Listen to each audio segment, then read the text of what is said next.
All right. We've just approved the minutes of the April 4th, 2022 meeting. We're going to move on to the updates. Tracy will give us an update on the draft timeline and work plan. Yeah, really quickly, the draft timeline, I just updated after every meeting.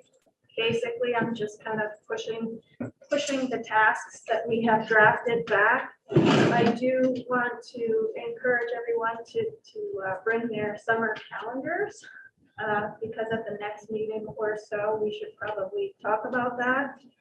And also, if you get to it this evening and talk about community engagement planning, we may want to think about using a future meeting for community feedback. So I just wanted to plant that seed in your mind so that we could think about that calendar wise as well.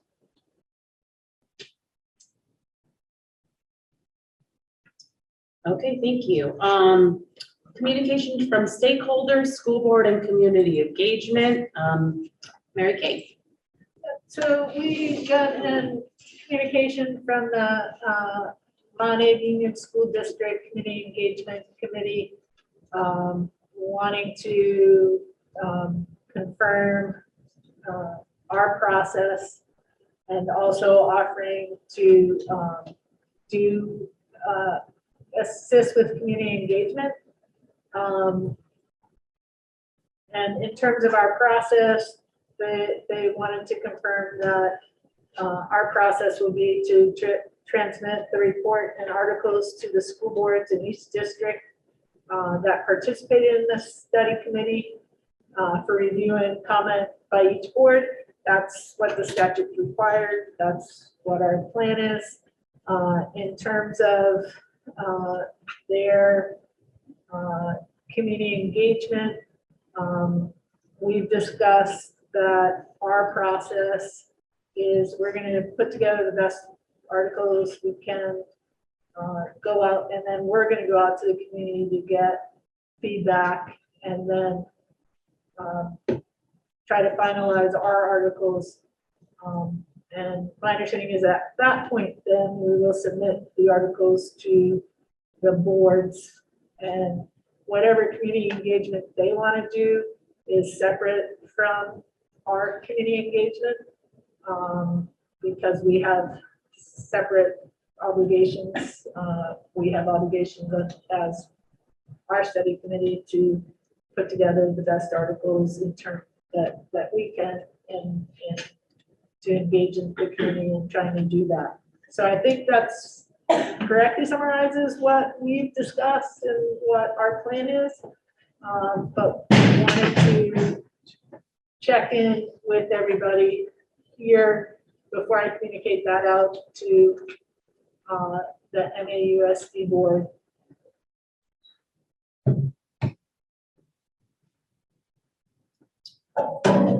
Thank you, Mary Kay. That sort of everybody that, yep, okay. So I'll communicate that out to. Oh, I have a comment. I have my hand up. May I make a comment? Yes, Dave. Thank you. So I just want to reiterate that the original motion for the MAUS board to engage in this study committee expected this study committee to explore ways to collaborate outside of a unified union. None of that has taken place in my recollection since this study committee was formed. Thank you. I'd like to clarify that because the original motion was made at a joint meeting with ANSWD. There was a follow-on board meeting where that motion was made. So it was not the original motion that was made. Thank you for the clarification. That explains a little bit of the miss. Yeah.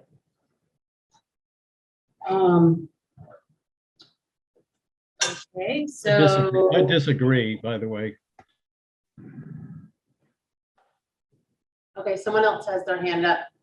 I can't see, Brad. but I see a hand. Brad. Yeah, I just had a point of clarification on the plan that Mary Kate just outlined.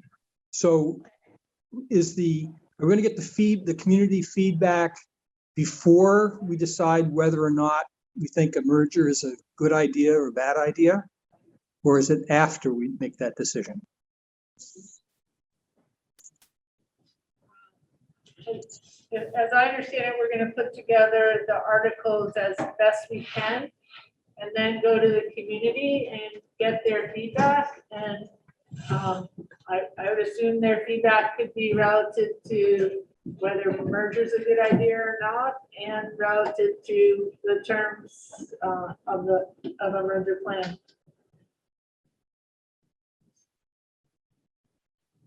Erica? So I think what I heard you say, Mary Kate, is that we would do our community engagement before we finalize the articles.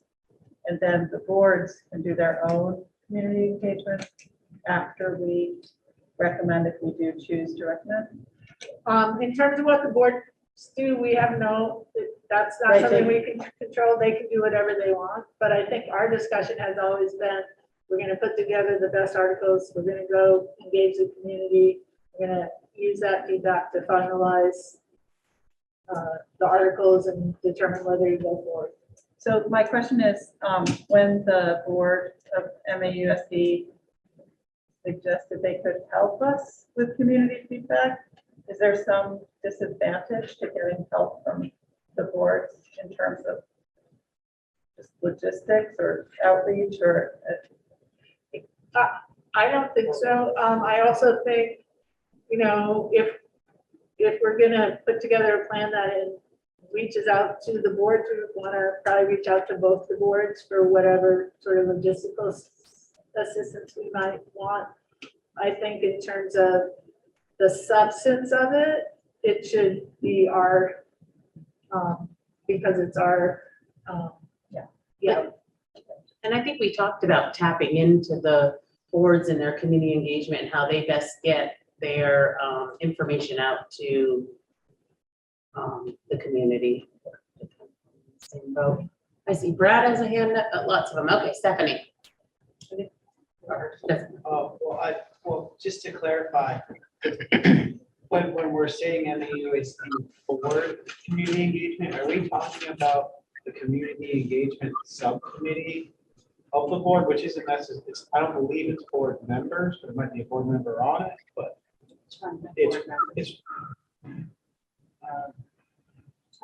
can you tell me more about the community engagement subcommittee? Because Maybe somebody on the I believe it's board sort of can- a board-approved subcommittee that focuses on community engagement as part of the strategic action plan. Is that what we're talking about, or are we talking about the actual MAUSD board?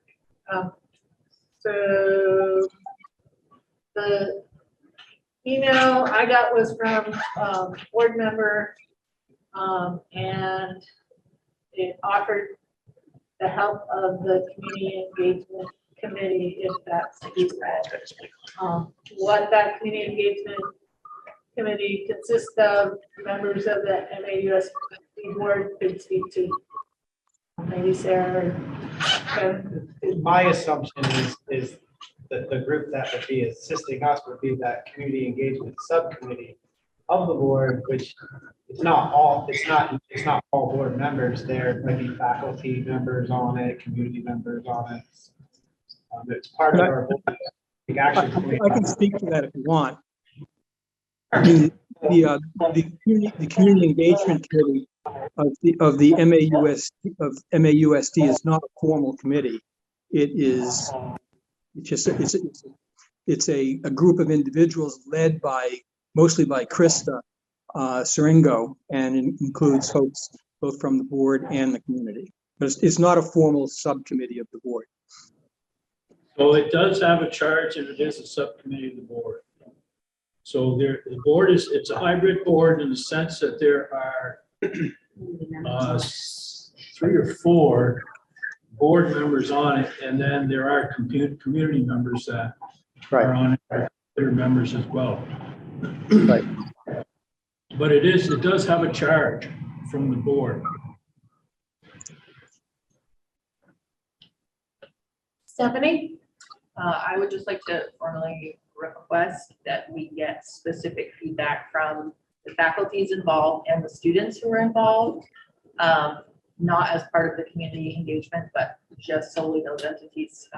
They are the ones most important and should have voice. Okay, Brad has his hand up.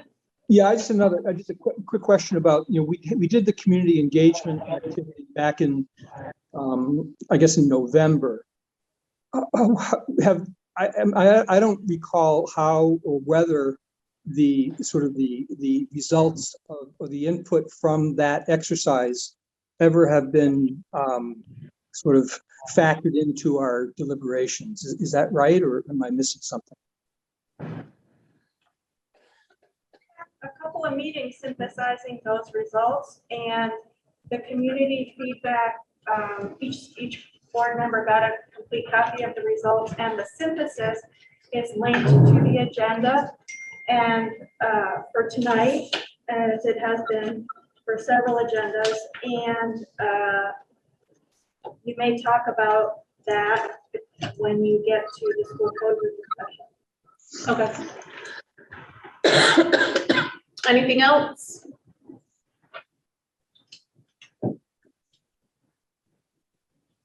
Okay, the projected impacts of changes to education funding, pupil weighting, Superintendent Sween and Soul. I'm not sure if anyone is going to speak about that tonight.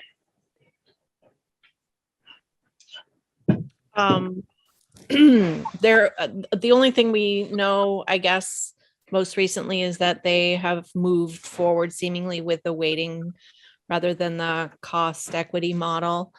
But it's still being discussed, and it isn't finalized at this point. So nothing's really changed. Patrick, I don't know if you want to add anything. No, that's essentially it.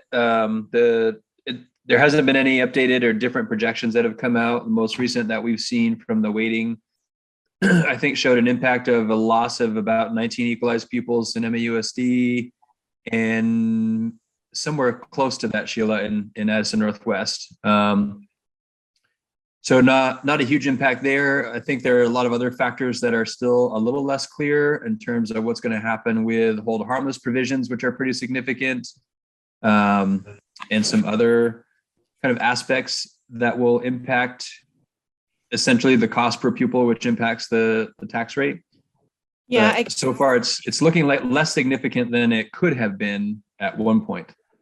Yeah, I guess the mystery remains in that they're using FY20 numbers, right? And so it's not really reflective of current enrollment in any school. So it's not really representative necessarily of the situation.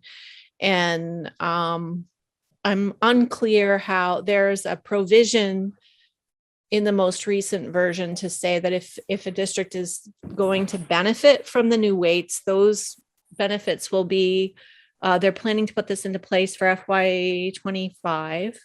And those benefits will be immediately available to the districts who will benefit. Whereas for those of us like Mount Aben and Addison Northwest, there's a 5% cap on how that will impact our tax increase. So it's a little bit unclear to me where the money will come from to make sure that everyone gets the benefits that essentially we'll eventually be paying for if our tax rate will be capped at 5%. So I don't understand how that works. And I don't understand how it works since we're not even modeling it with the current data.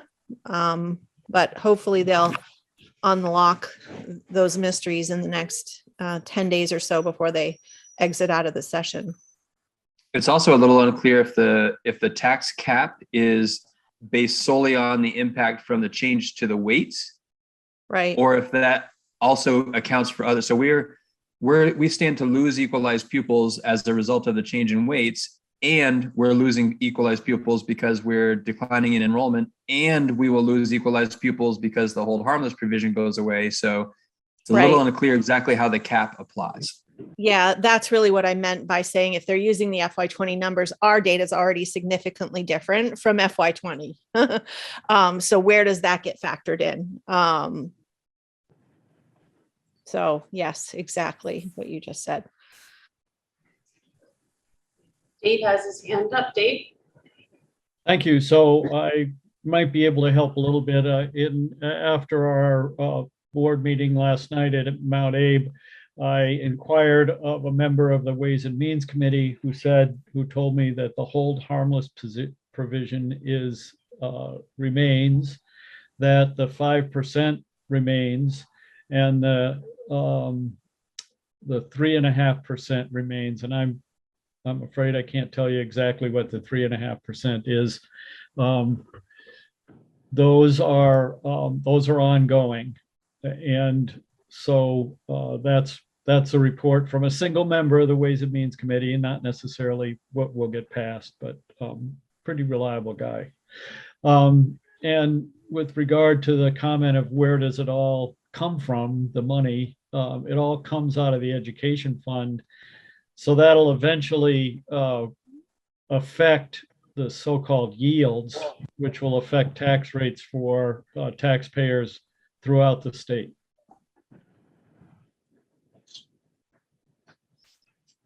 Okay. Any other comments? Thank you, superintendents.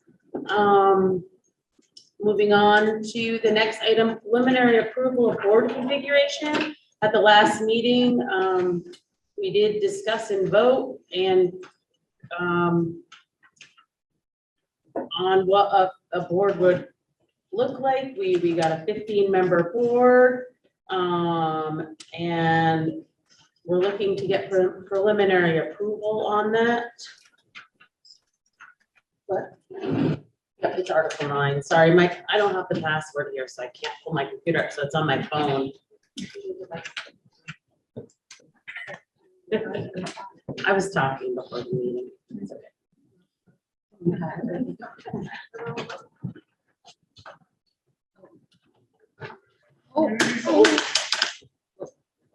Is it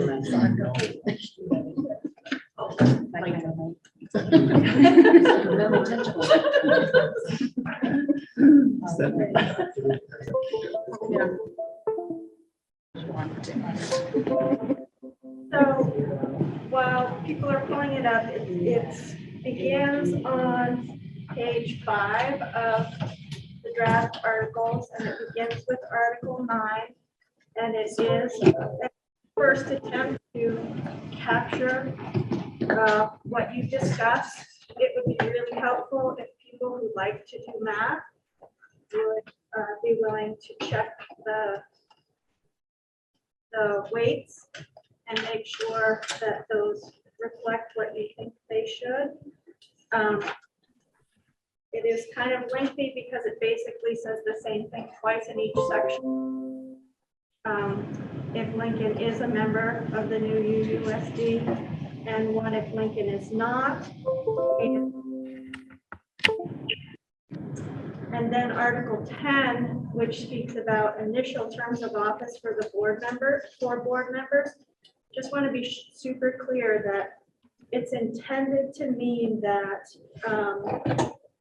those first terms include the time from the organizational meeting when elected board members get sworn in through the first annual meeting. So theoretically, if we had a November 2022 vote date, the organization meeting would be maybe in December or January. So the period from January, March, assuming the annual meeting is in March, around town meeting day, as you normally do, plus 1, 2, or 3 years. So it's a little longer than your standard 12-month term for those first terms. And in order to assign which towns got 1, 2, and 3 year seats, I just went in alphabetical order. You might have judgment around why some regions should have a 1, 2, or 3 year seat in the initial term of rotations, and we can certainly adjust it. I just went from top to bottom. Yeah, I'm gonna pull the Allen's. okay. What's the report from today? He's about the same as Hang yesterday. on, just.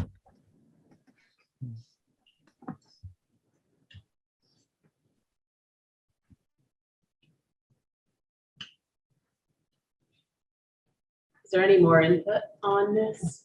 Anyone?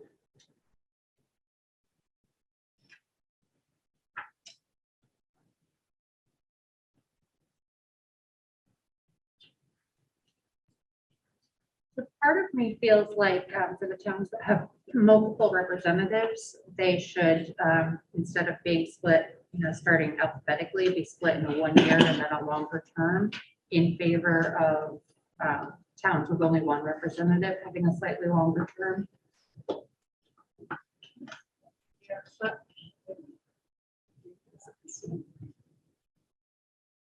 So Tara, what would you propose on that? So Um, there's like Addison, Lincoln and New Haven, right? Would you put Yeah, 2 or so- 3? So Ferrisburg and Moncton each have 2. So instead of a 2-year and 3-year, a 1 and a 3 or a 1 and a 2, and then move 2 in the 1-year column where they only have the 1 representative to either 2 or 3. Just adds a little more stability. Can you repeat that so that I understand? No problem. So towns that have more than 1 representative, one of those representatives should be a 1-year position. And then the other one, it's open for 2 or 3 in favor of, in where towns that only have 1 would then have a longer term.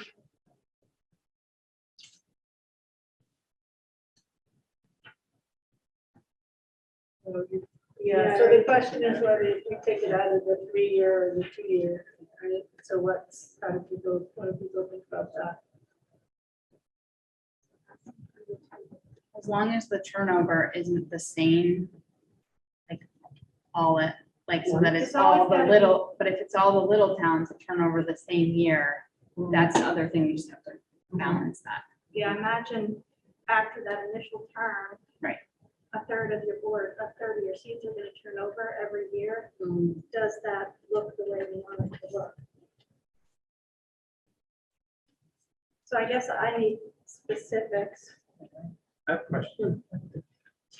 Which 5 seats? Yeah. So I've never served on a school board, but I'm on some committees and boards, and I wonder about the 1-year term at all. Like, It's just for the 1 year, Just for the first year. After that, they're all probably 3 years. okay. Because it feels like it's gonna take you a year to know what the heck's going on. Absolutely. It's just that second section. It's just 1, 2, and 3 years to phase you in Okay, to a third of your seats turning over every 3 years. okay. So we won't be voting for 1-year members after the first cycle. That's right. Okay, thank you.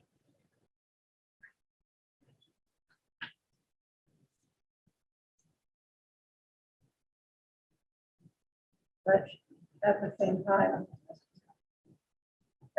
all the towns that have that are in the 1-year column will always be on the same schedule of voting in there, Yeah. They'll always always turn turn over over the at the 1-year same time. column. Yep. And Right. in the second year, they'll all be electing someone. In the 4th year, they'll all be electing someone.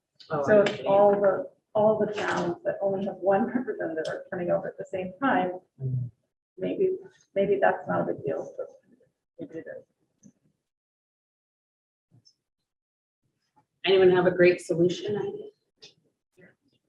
I only want to toss out one thought. I don't remember if I did last time or not, but 3 years sometimes can seem like a really long time. And I get having and maintaining stability and that there's people that have been on for a longer time. But I wonder if it's a deterrent for having people participate because it seems like such a long commitment. And in things like the select board, they have a couple of 2-year positions and some 3-year positions. And I know that might be hard to do with us, but I do think it is a little bit daunting to consider taking something on for 3 years. And I just wanted to say it now while I had an opportunity. Everybody doing it?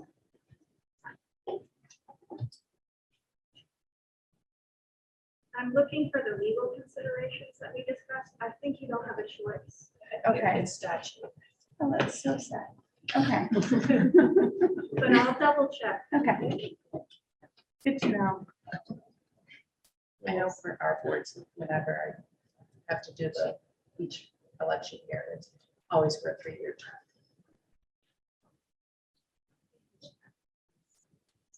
So that's out of our control. Sarah, maybe you could do a 2-year contract with a board member option for the 3rd year. They could choose to stay for the 3rd year without running. Or you just resign. Justin?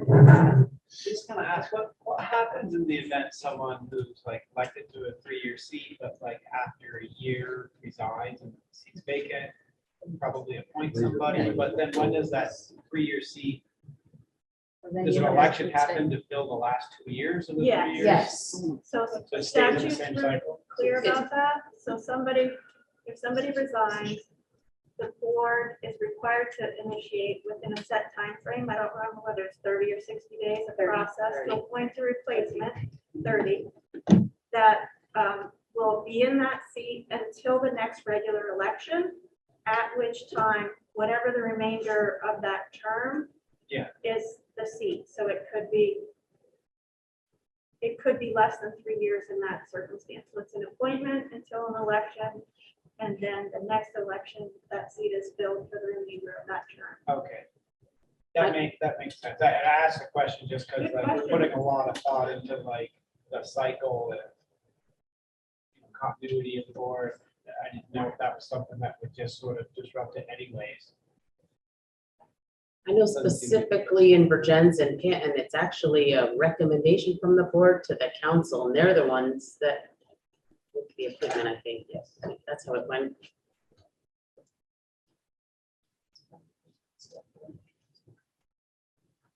So if we're kind of stuck with this design, then to be very specific, what I would want to see is Ferrisburg and Moncton, because they each have 2 seats, to be a 1-year and a 3-year. And then to see New Haven and I think population-wise, Addison is next, moved to 2 years. And that's fairly arbitrary. I'm just thinking population because it can be justified. But that would be what I would want to see. Gotcha.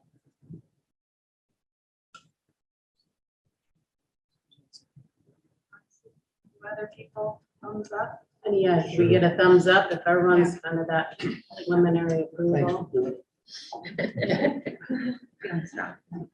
I don't see Brad at all anymore.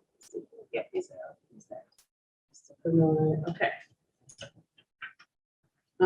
Next up is the school closure. Do we need to vote on it? Oh, do we have to vote on? Oh, sorry, yeah, we did the thumbs up. I like that, I guess. No one made a motion, so. I'd like to make a motion.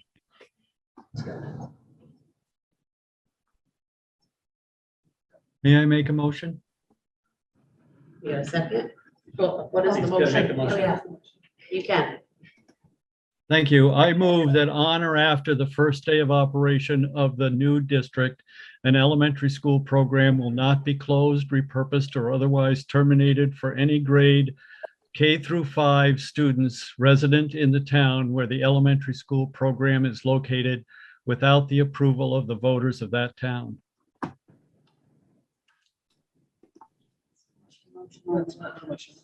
Well, we have a motion on the floor, so is there a second? I'll second. Second? Any discussion? That wasn't what we were talking about, right? So But we can go to, It's on the agenda, but not yet. correct, So don't we need to finish the agenda item that we were already on? we do. We can table this. We have to make a motion to table it? Can I make a motion to table Dave's motion until we finish the board rotation member item. I'll second that motion. Okay, we have a motion on the floor to table Dave's motion until we get to the school closure, and it's seconded. Is there any discussion? Dave, you have your hand up? I just thought we were at the closure. I'm fine with waiting until the closure discussion comes up. Having no further discussion, all those in favor say aye. Aye. All opposed? Aye. So I'd like to Any make a new- abstentions? Oh, sorry.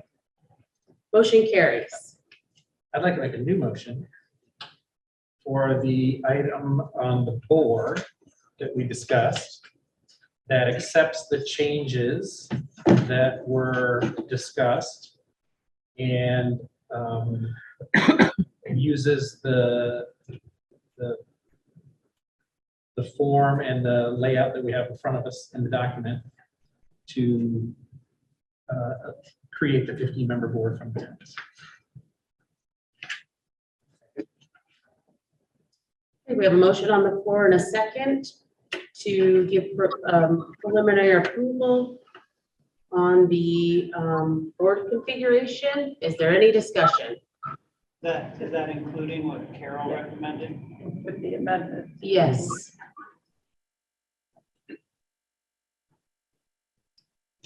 My only question is, how does that impact, so we can have two layouts here, one with Lincoln involved and then one without. So can we have a moment to see how that would impact without Lincoln? So I did look at that before I said anything, and it just affects those two towns, Ferrisburg and Moncton, and shifting them. And then by choosing New Haven and Addison, they're on both lists. And Addison has slightly more people than Lincoln. They're pretty close, but that's why I chose Addison. And that also would not impact Lincoln being on the list or not on the list.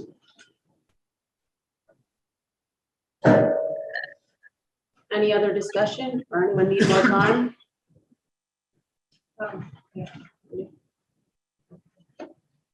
All those in favor say aye.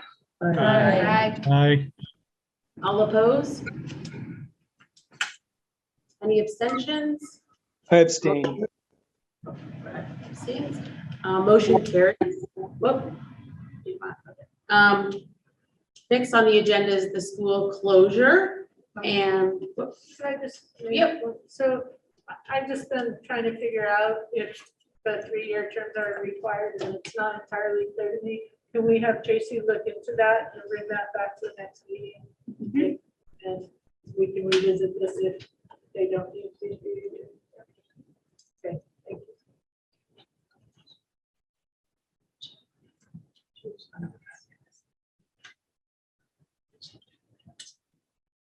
Okay, now moving on to the school closure. We have about 50 minutes or so, looking at the time. And I wanted to go through, I wanted to get everyone's opinions or to talk about option 2, or, the options that we had talked about and voted on at the last meeting. It's an attachment to the agenda, and I thought I would just go around and get your thoughts on that. We have some hard copies if you'd like a hard copy. There is a motion on the floor.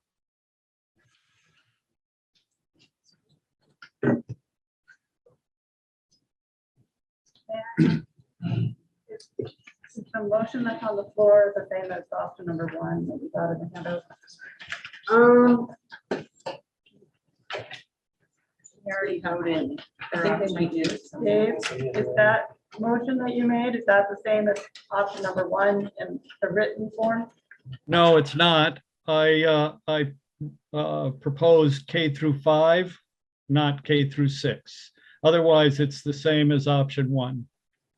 Thank you. And I propose it because I'd like to see an up or down vote on this before we get into the details and the convoluted, what I presume to be convoluted language with regard to option 2.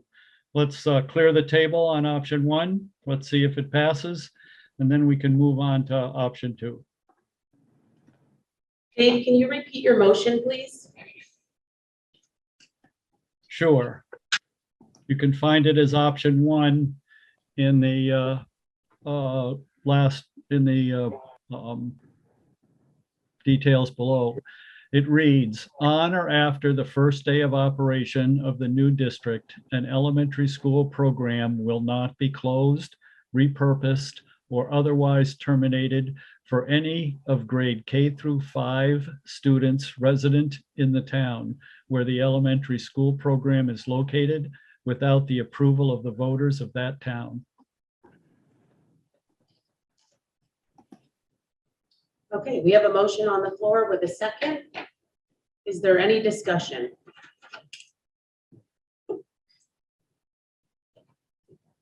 Director Dave, what's your thinking about the difference between having 6 and not, Dave? I think that I have heard from our superintendent and others that there is wisdom in moving grade 6 into the middle school. I'm not sure I agree with that or not. But by making this motion K through 5, it opens the possibility that the new school board can choose to move grade 6 into the middle school. And I think that that's a worthy discussion to take place and doesn't violate the concerns that we've heard very transparently from citizens in Starksboro and in our communities that a provision that requires towns to vote before their local school is closed, local elementary school is closed, I don't think it violates those concerns. So that's why I worded the motion the way I did.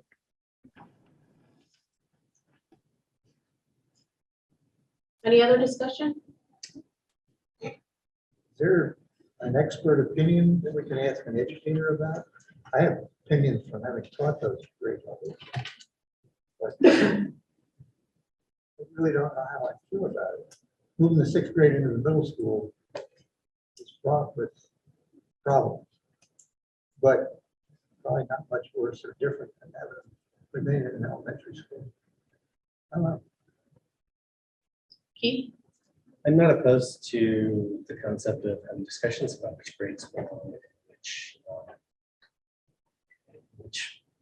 section of the school, but because we're attaching it to another, we're getting it about it by a circuitous route. I'm going to downvote it based on that. I'm sorry, I didn't catch most of that. I'm happy to repeat it. I'm not opposed to having discussions about which grades belong in which portion of the school. But this seems like a circuitous route to get at that discussion. So personally, I'm going to downvote it based on that. But I'd love to have that discussion at another moment if it's appropriate. Kevin has his hand up, then we'll go to you.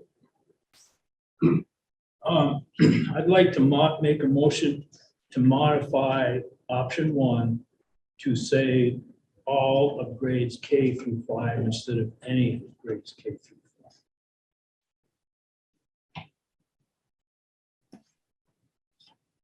I would accept that as a friendly amendment. You have to vote on that. Well, he's He accepted. accepted it, so we don't. Right? Yeah, okay, next. Furthermore, I've got concerns about this. I understand, particularly based on the Levinson report and the bias of his community engagement effort. This is a big deal for a couple of towns in the 9th district, and his point of view is it's not worth fighting. If it's not worth trying to work around closing the town school. I have concerns that there's constitutionality issues with it because you have, and nobody wants to go test it out, obviously, but you have one town deciding for a district, what the impact is, could be to a district. So I remain concerned about this. I'm kind of on the fence as to whether to respect the wisdom of Levinson or try to figure out, and this is cold-hearted, but try to figure out the impact that not having this and going to a district consideration would have on two towns that are already extremely negative on the issue and the outcome of their perceived or their likely negative votes for a merger anyway, whether or not this is.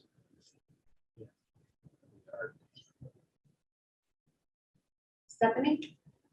I just want to look at it from a different perspective, and this is a decision that at the very forefront of it, we should be thinking about what's best for students, what's best for kids. And, you know, today, after a pandemic, knowing that our students are behind in many ways, we need to consider all of those factors, and school administration and faculty should be involved.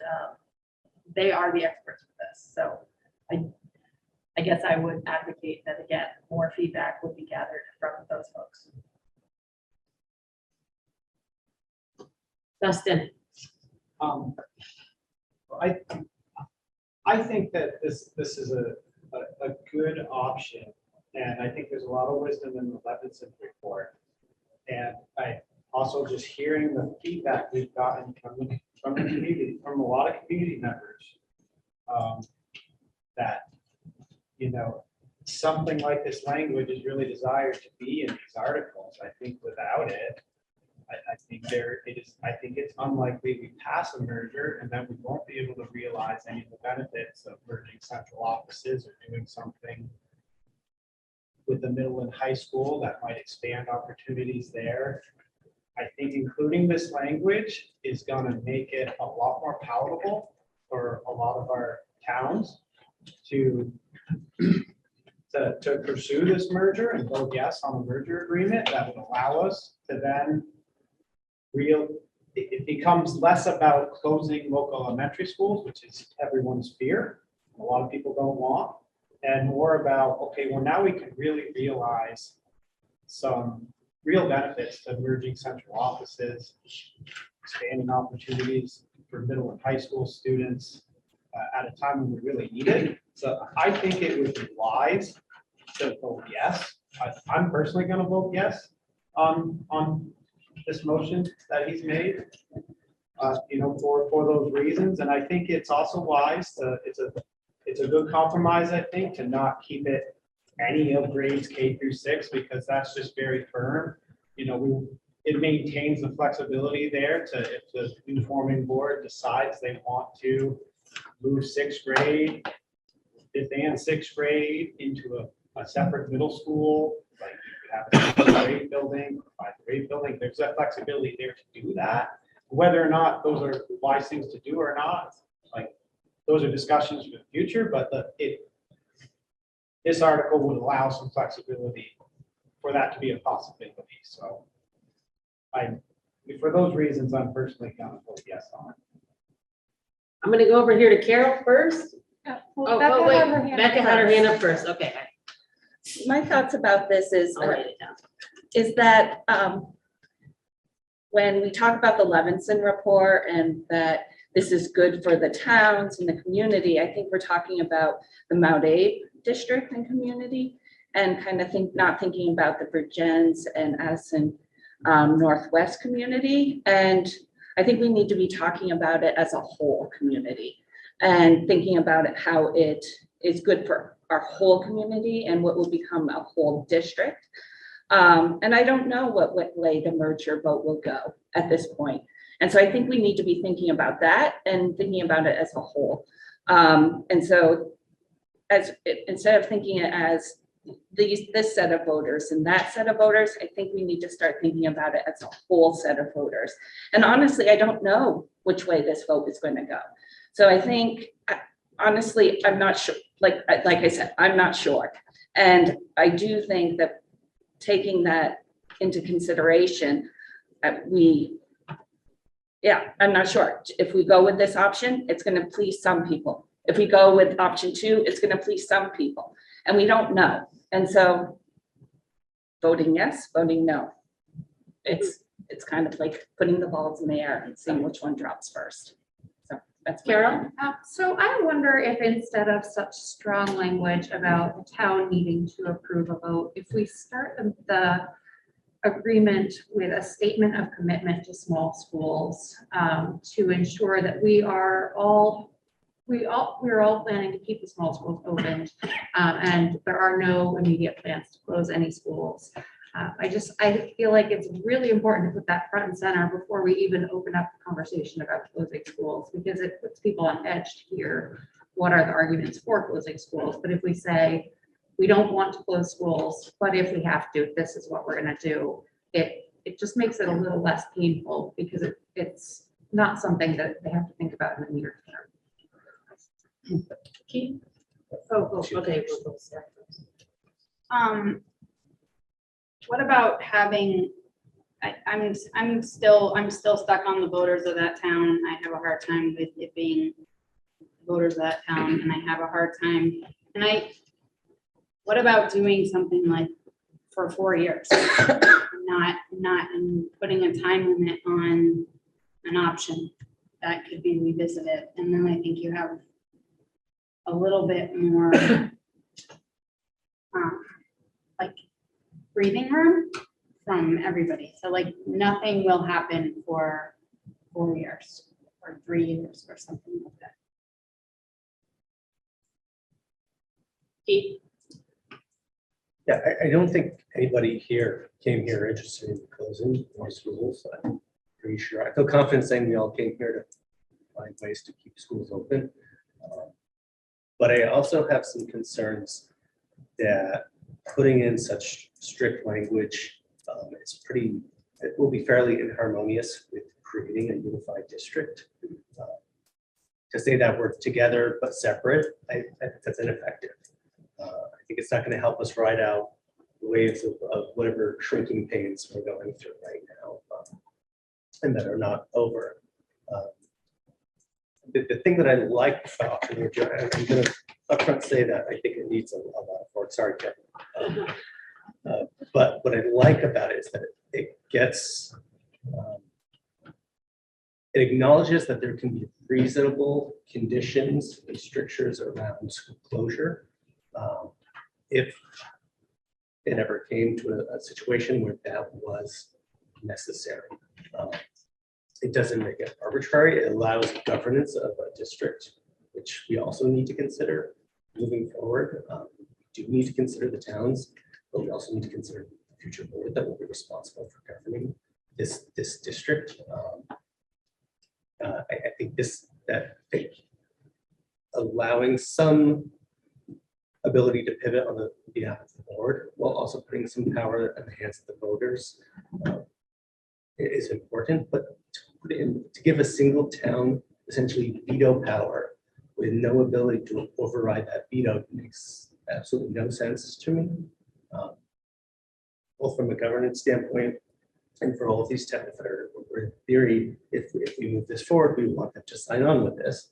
I find it difficult to present something to them that essentially is veto proof when we're asking everybody to hitch on to this. You know, we can hammer out the details of what that would look like, whether that, whether that is based on, equalized spending, whether that's based on just a simple majority or supermajority vote of the entire district. I don't know exactly what that is, but it seems wise to have something in there. And like Sarah said, perhaps there's an initial grace period where schools can be closed. That's what the ANSWD put into its articles of agreement when it became the ANSWD.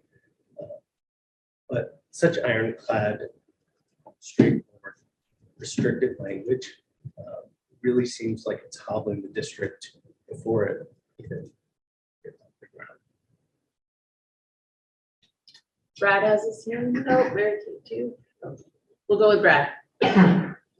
Yeah, just briefly, a couple of points. I mean, I really don't think, my sense is, I don't really think that the towns that are, objecting to closure are really looking for any kind of veto power or have any sense that they want to sort of, lord it over the larger district. I think it's more about more in the Vermont tradition of, local control over local schools. And they want to be able to, have some say in what happens to their schools and not necessarily, be subjected to the opinion of 15 people or a small number of people. My sense in Vermont, as long as I've been here, is that people have a pretty good sense of how they want to operate, and they make good decisions. So I would really reject any notion that the towns are looking for some sort of a veto power. The other question I just had, and I would just sort of directed to Sarah, I was sort of intrigued by what you said. Are you, if maybe you could clarify, Sarah, are you saying that the articles might include a provision that we wouldn't close any schools for 5 years or 4 years or whatever? Or are you saying that we would sort of postpone or put off any decision about whether the district has the power to close schools?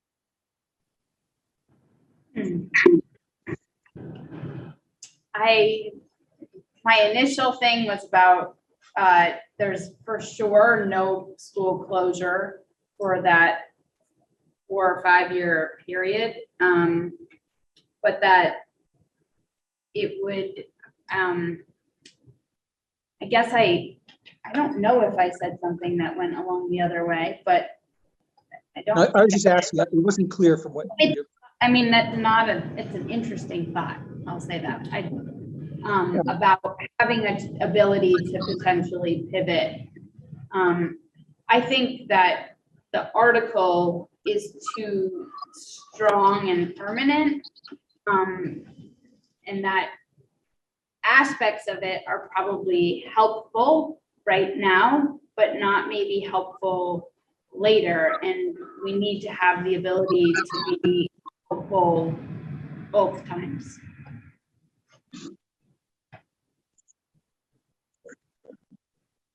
Mary Kate.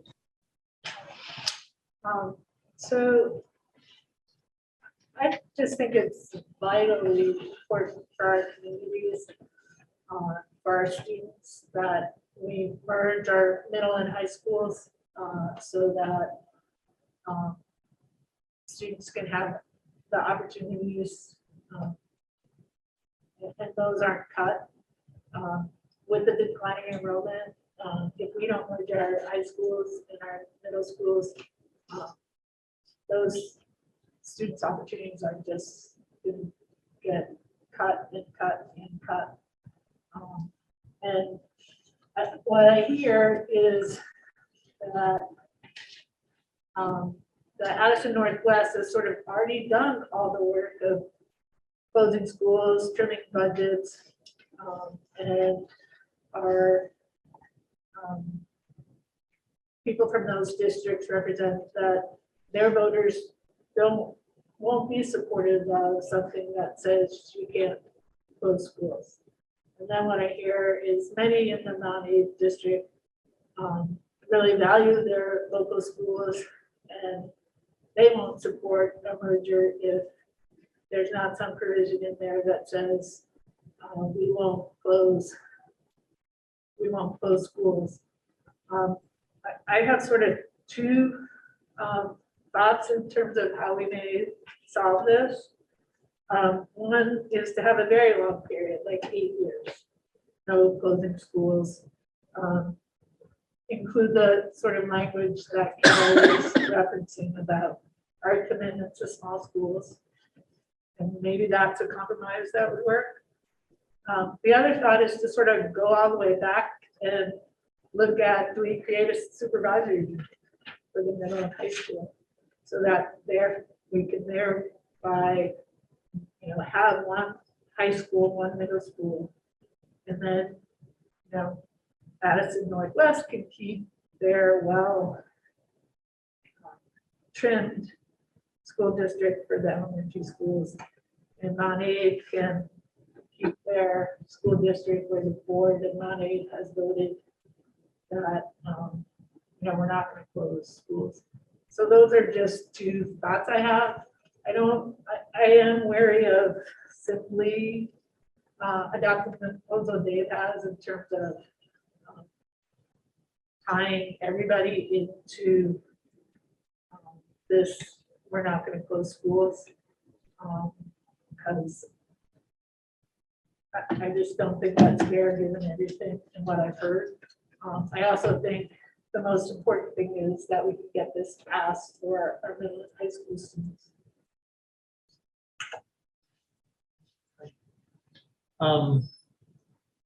It's extremely complicated because it's political and it's financial and it's emotional, right? We've talked about this. There's like so many things. I think you're right, Mary Kate, about the needs are very different, but they're immediate. I think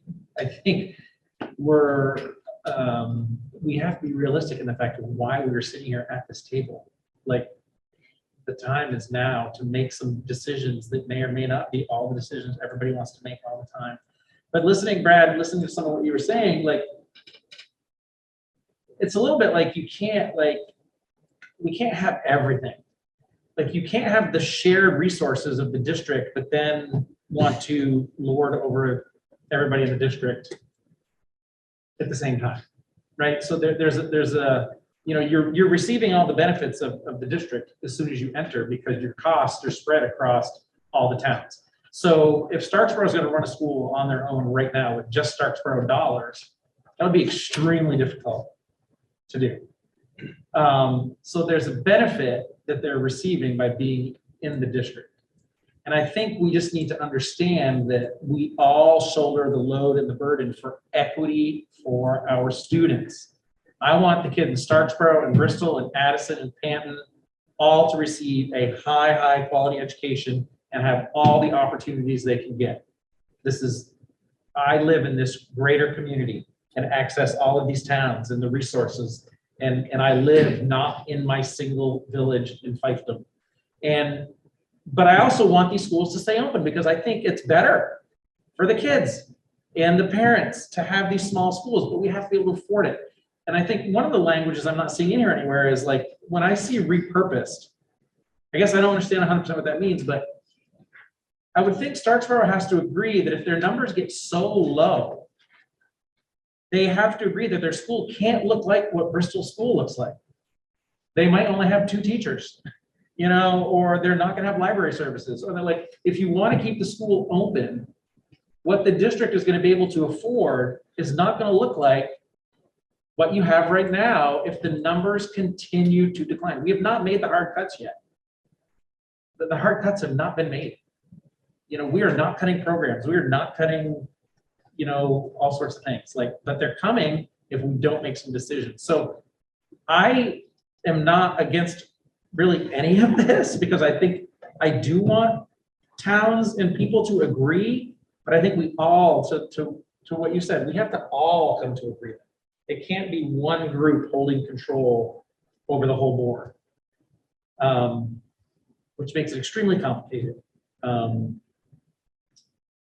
I also don't like locking in for the long duration. We can't tell what 8 years from now is. I do like maybe a little bit of a hey, we're going to curb your concern right now and just say, we're not closing any schools. That's not our goal. But we cannot predict the future. Maybe 3 housing developments pop up in Ferrisburg and Moncton, and all of a sudden we got a whole bunch of kids 10 years from now. I don't know. But I hate locking things in long term that you can't get out of. Those are my thoughts. Thank you, Dave. Thank you. So I would like to respond to a few things. One is Sarah's and the chair's suggestion of locking in a certain number of years that Troy just referenced. I think that's Troy behind the mask. And we've heard the least numbers of complaints from New Haven. So, it's not unrealistic to think that, you put a vote before the voters of New Haven, and in a year, by the time that this new district is formed, they say, fine, close our school. I think one of the reasons why there was less reaction to the superintendent's proposal was that they got something concrete for the closing of their school. They got the district offices and they got a preschool program. So if you build a proposal in a way that's acceptable to the community, and you put that forward, I think you may be able to do that in the first year and move forward. So I think the notion of locking things in for 4 or 8 years is problematic. The second thing I'd like to say is we heard from our superintendent that with regard to the progress of Act 46, and I believe we heard this from the superintendent in the Virgins area as well, that the coordination between schools and the curriculum development and the ability of our small schools to coordinate was enhanced greatly. So the notion that these small schools can't be A, cost effective, and B, deliver a coordinated curriculum to our middle and high schools, I think is not a true statement. I think they can. And I think that, as Troy also pointed out, these are valuable for families and kids. Starksborough's cost per pupil is not out of line. And I think our Levinson report says that these small schools can be cost effective and do a good job teaching our children. Local control is a concern. We have a tradition in this state and imbued in many Vermonters that we have this notion of local control. And to completely wipe that off the table rubs a lot of people the wrong way. I want to support what Dustin said earlier, and let's keep our eye on the prize. The real value here is in what we might be able to accomplish with our middle and high school. The demographic projections in the Levinson report, and I think elsewhere, show that the demographics are pretty level for the next decade in our elementary schools. That's not where the demographic problem is. Our real demographic problem is in our middle and high school. That's where we need to focus our attention and do a good job. So, and I was intrigued with the notion of the SU. It does create a more complicated administrative structure. I'll grant that. We lived with that for decades, since I think like 68 or something like that. And it worked pretty well. It might allow for Lincoln to join in and will be their supervisory union, their expensive school, which is the outlier in our district. Their cost per pupil will be borne by Lincoln taxpayers, not all the taxpayers in the district. So they can have their veteran staff and their extra teachers and pay for it with their local tax bill. So, the idea of an SU, in my view, is not completely off the table. So once again, I just like to say, let's keep our eye on the prize. The real value of what we're talking about here is what we can accomplish by collaborating on our middle and high schools. Our small elementary schools are doing a pretty good job in a cost-effective way. Yes, there can be improvements.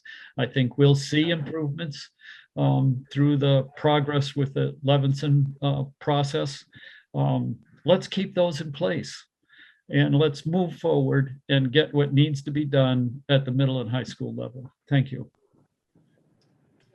Stephanie had her hand up on my list after Dave.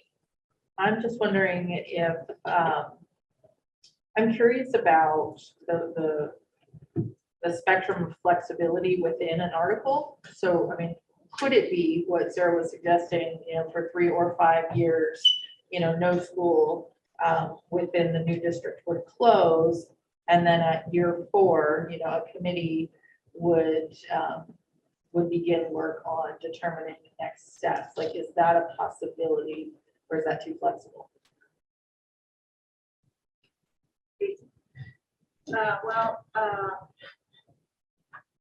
Throwing it out there, curious. The articles, there are processes for the articles to change, either initiated by board or by petition of the electorate. I would imagine that you could put something in there that says something would be reconsidered at some point in time. You'd probably have to give some discretion. At some point, the voters would have to weigh in on a change.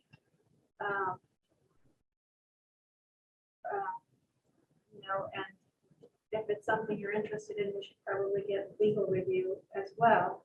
But those are the two kind of big chunks of ideas that I can think of that might apply. Brad? Yeah, I mean, I just briefly, I thought, Dave said it much better than I can. I agree with most of his points.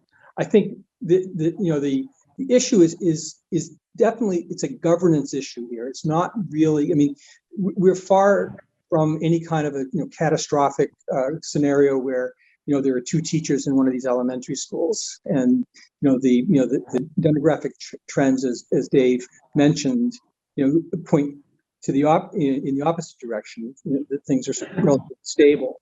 And so I think that the main point is that a town like Starksboro, if it got to a point where there were just 2 teachers and 3 kids in a clearly unsustainable setting, I mean, they're not going to sort of quote unquote hold the district hostage and keep the school open if it doesn't make sense for their kids. I think we're doing a disservice to the folks in these towns to think that they're trying to game the system in some way.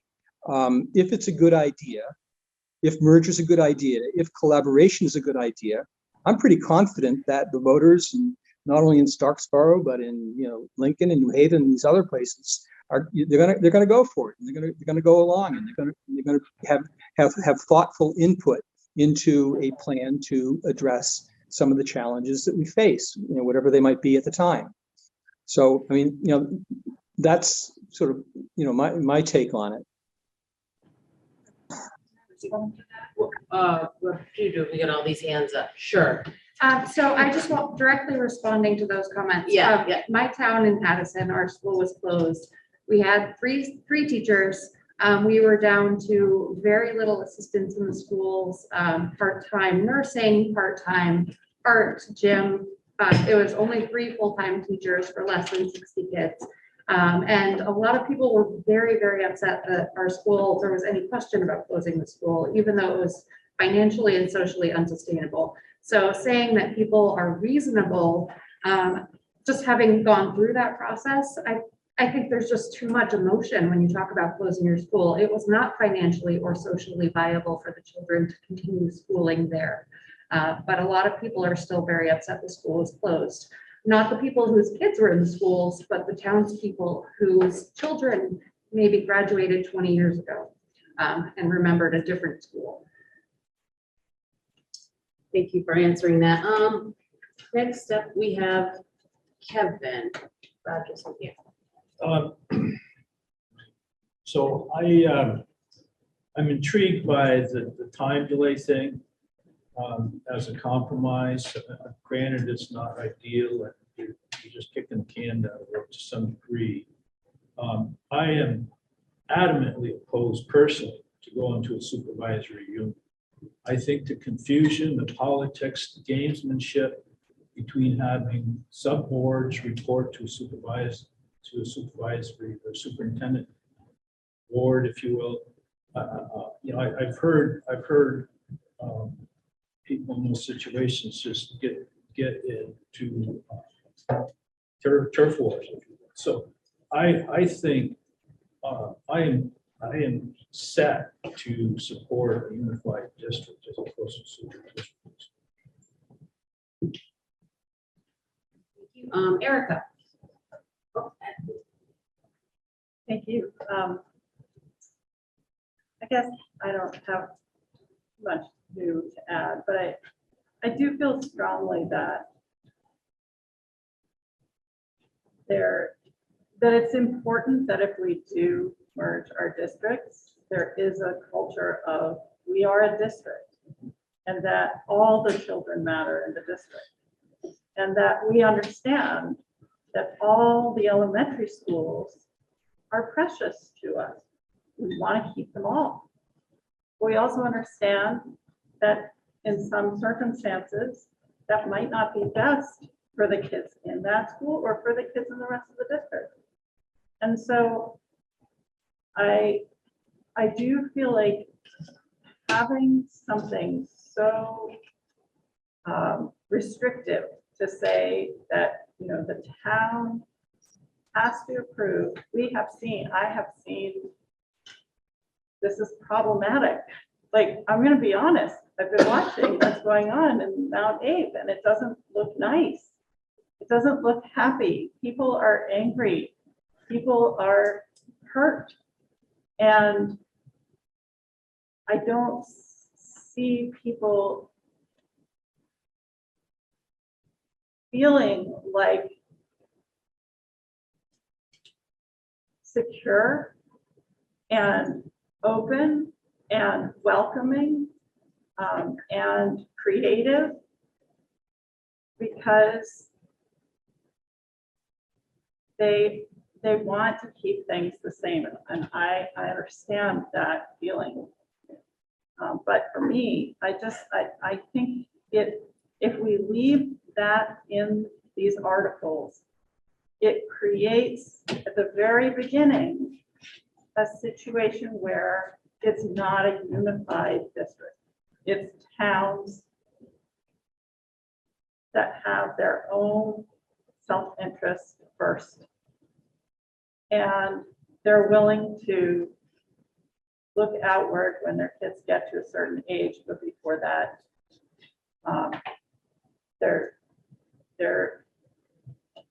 they're just gonna protect themselves. And I guess, I don't know, that there's arguments for that, and I can understand it. But I feel like it doesn't work with the whole concept of unifying the district. Ed. I have a question. If we wrote an article that said that no schools shall be closed or repurposed within the first 4 or 6 years, whatever, and will remain silent beyond that, would the new board have the authority to close or repurpose a school at the end of that window? As long as we are silent. Yes.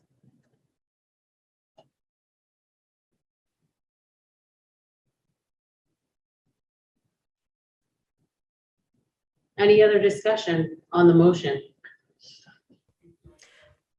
I apologize, I'm from the public, so you can shut me down, but I noticed there was no public comment at the beginning. There'll be a public at the end, and I'll call on you then. Okay, so we have no input before you vote to give you our opinions from the public? We have a motion. I mean, I'm making that request because this is the only issue I was here on, but you have no public comment at the beginning. Like, I apologize, like our meetings. At your discretion.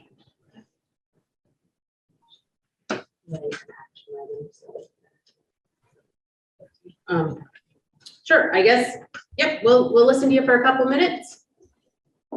I appreciate it. Thank you so much. First of all, I think this is a really amazing discussion that everyone's having on the subject. I also find very intriguing a compromise of putting a term limit to an option number 1. I think it addresses a lot of concerns of all the communities.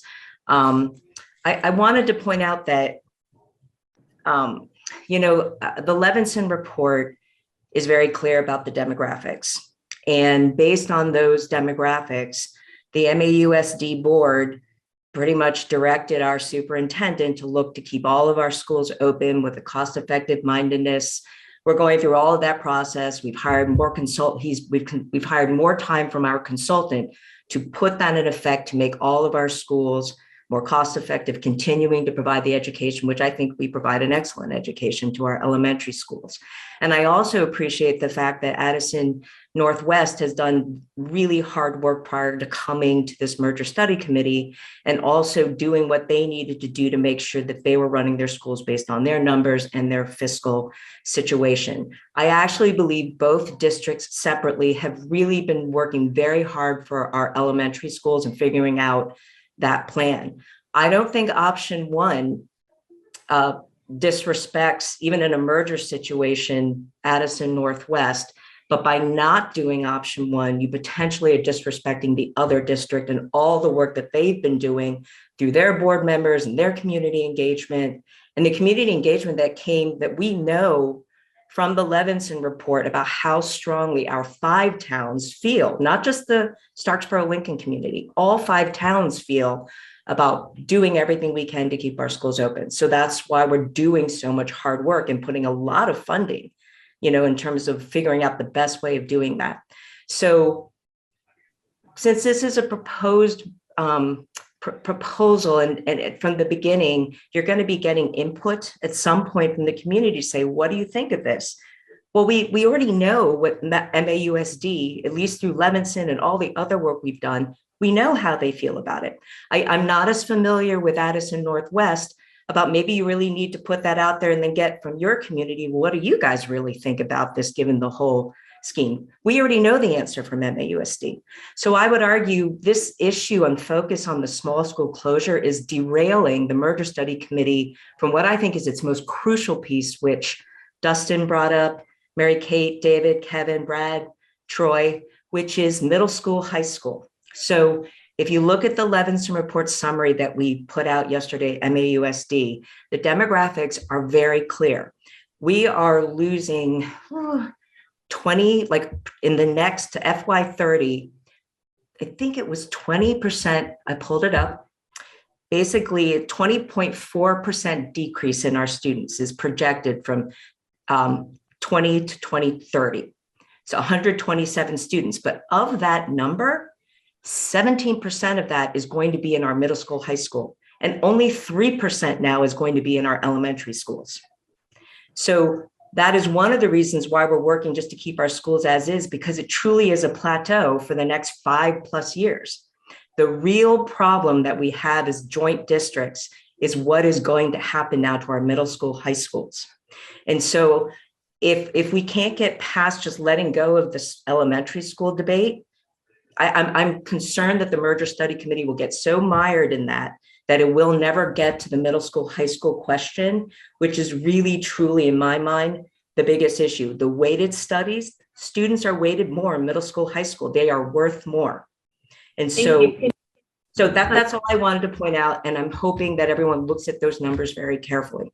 Thank you. Okay. Anything else before we call this to a vote? Can I ask a clarifying question? Sure. Is it K5 or K4? Because I heard discussions of both. It's K5 that was proposed in the motion. Yep. Yeah, I think. I'll read the motion to make sure. Can I ask a question about that? Yep. I understand why someone said that, but we don't have any K-5 schools. The This board is the would be able to. Yeah. Right. I think I just heard Dustin wondering about the possibility of 5-8 and 6-8 Well, middle schools. I didn't know what you intended. It would just leave open the possibility of the schools, if in the future that was a structure they wanted to create, leave open that possibility by having the language that way. Yep. Mary Kate? Yeah, I would just say to Dustin that the way the motion is written, it's this pass. You could not move elementary 5th graders to the middle school. Which kind of speaks to. Yeah, so K4 would give you more flexibility. So maybe we want to make a motion to amend the motion, say K4. I wouldn't be opposed to that. I think that would be better. So I had made and Dave accepted as a friendly motion to change any to all, which the intent of that was to mean that you would have flexibility in operating schools unless you took all of the schools, all the grades out of the school, or some percentage to the point that it's considered to be the same, equal to all. So that So should that have been was the changed to intent. all grades and not all K through 5. For all of grade K to 5 students. That's what the intent of that motion. That sounds good. I'm gonna read the motion again, and then we can call a vote. On or after the first day of operation of the new governance entity, an elementary school will not be closed, repurposed, or otherwise terminated for all of grade K through 5 students, residents in the town where the elementary school program is located, without the approval of the voters of that town. We should probably do a roll call. Second, change to K5. I said K through K5, didn't I? Yeah. Yep. Dustin, we'll start with you. I vote to accept the motion. Stephanie? Can you come back? Sarah? No. Keith? No. Becca? No. Kevin? No. Troy? No. Martha? No. Mary Kate? Yes. Ed? Abstain. Erica? No. Carol? No. Dave? Yes. Brad? Yes. Stephanie? Abstain. Abstain. Okay.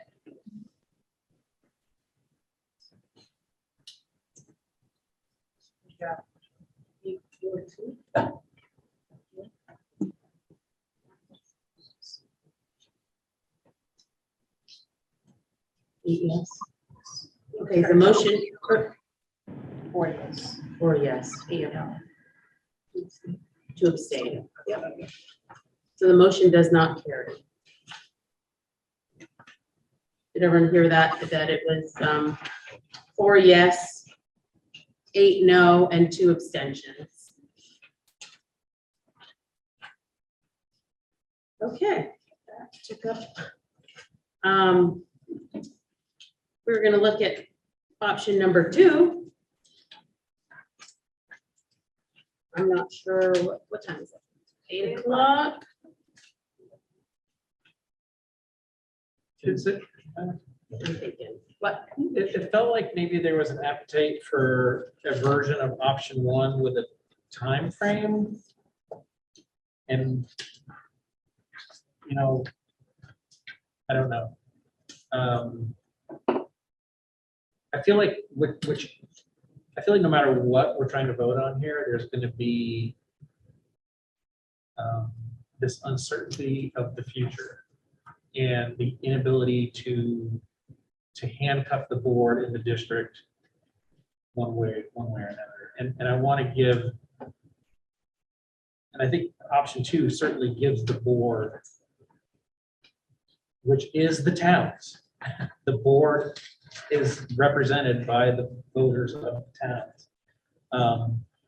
The leeway to make decisions, and I see this summary of intent, which I like. I'm just wondering how to balance the politics, because when I'm listening to Mary Kate, I get it. Like, the urgency is real, and the politics are real, and how do we balance out the tension of this not closing schools, but then allowing it to happen immediately? I don't know. I don't have an answer for that, but that's just what I'm thinking out loud right here. Did everybody read the proposed article verbiage? Yeah, Keith. So I took a stab at, okay, let me start by saying one of the problems I had with option 2 was hinging school closure on academic performance, which I assume would be kind of a one-way track toward teaching to like standardized testing eventually. And I also think it's problematic for low SES schools who tend to underperform by those metrics. So I would worry about baking into the, into the recipe here, the idea that we could potentially be harming future schools that are rural and most likely already struggling academically, not through fault of instruction or curriculum, but by reasons of demographic. And so I have concerns about that. But I took a stab at sort of boiling down some of the language here and some of the language from Dave's own proposal in terms of a hybrid thing. I'm not making a motion. I just wanted to read No, it. we're gonna listen. Okay. Would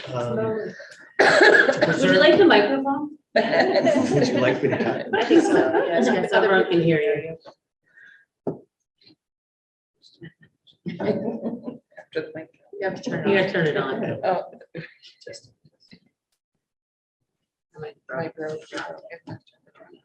I can just speak louder. There's no need to- Okay, okay. You're fine. Can you hear me? Thank you. Yeah. To preserve town schools to the extent reasonably possible, a town school cannot be closed without a vote of the electorate. For the first 4 years of the district's operation, the current school buildings will continue to function as education facilities and/or elementary, middle, high schools, unless a majority vote of the electorate in the municipality agrees with a plan to close the facility within its borders. Thereafter, a school can only be closed by a majority vote of the electorate of the district.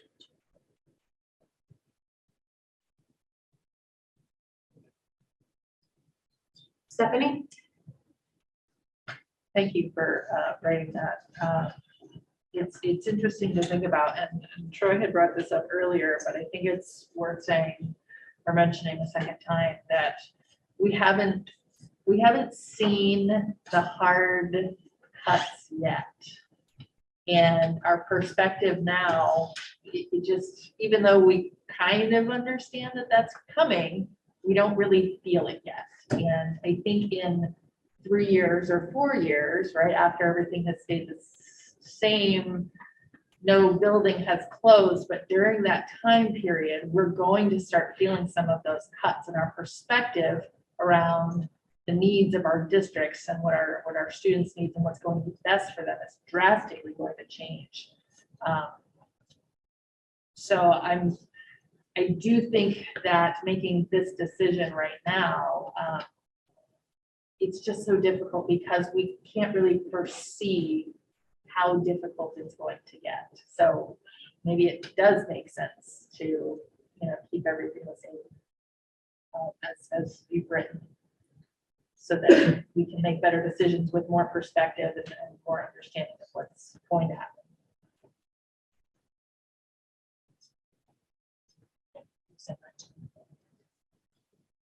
Erica? I like what you said. I like your wording of that. One thing that I really liked from this second proposal is that the decision to close is not, it's not the only decision, right? If a school is struggling, the first thing you do is come up with a plan to fix it, and you try that for a few years, and then if it doesn't work, you might have to take more measures. So I don't know if there's some way to combine that aspect with what you just said, but I really did appreciate that because to me, that's a good compromise, right? It's saying we don't want to close your school, but something has to change. So we need to work on it with this change in mind, and we'll come back and revisit it. Anyway, that's my concern. Okay. Keith, I agree wholeheartedly with not sort of trying to bake in quality because we sort of saw it, No Child Left Behind did, right? And it seems like this second proposal tries to do that, like if, and there's, so as we know from experience in that, the demographics impact that greatly, and some kids, if you put them in a different school, would do even worse, right? So I'm opposed to trying to build in quality. I do feel like although the Mountain District went through this really difficult time when the proposals were to close school, in the end, you know, the school board did this really hard work and they're on a path towards finding ways not to close small schools. And these small schools are doing a great job. So I think there's reason to trust what the school boards have done and trust future school boards. You know, the administration's job is to look at the numbers, but the school boards look at bigger pieces to that. And I feel like the Mount Airy School Board has really done a great job working through this and continues to work through this. I didn't know from the Levinson report that, and my understanding is that the forecast is from school year 20 to school year 30. And that the 20.4% decrease of the non-high school students and the 3% decrease of elementary school students is for that long period of time. So I do think, at least in the Mount Airy School District, we do know that the demographics are projected to be pretty good for elementary school through school year 30. So I think that's helping to have in terms of as we think to the future.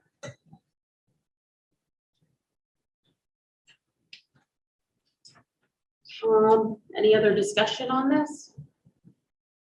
So can you read,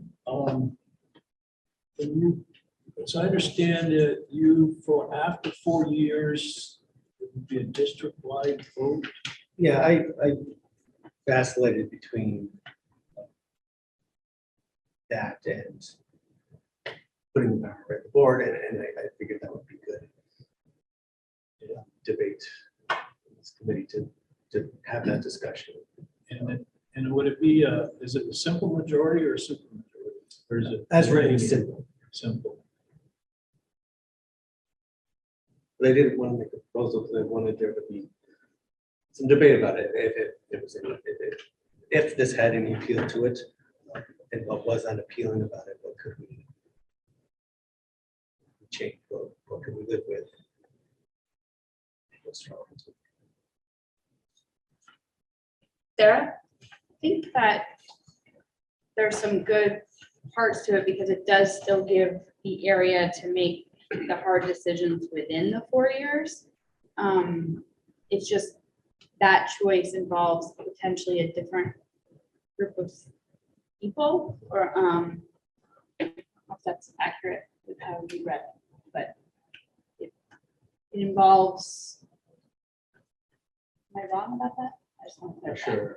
I guess when you say it's about the municipality in the first few years, if we had to pivot sooner versus the whole district after 4 years.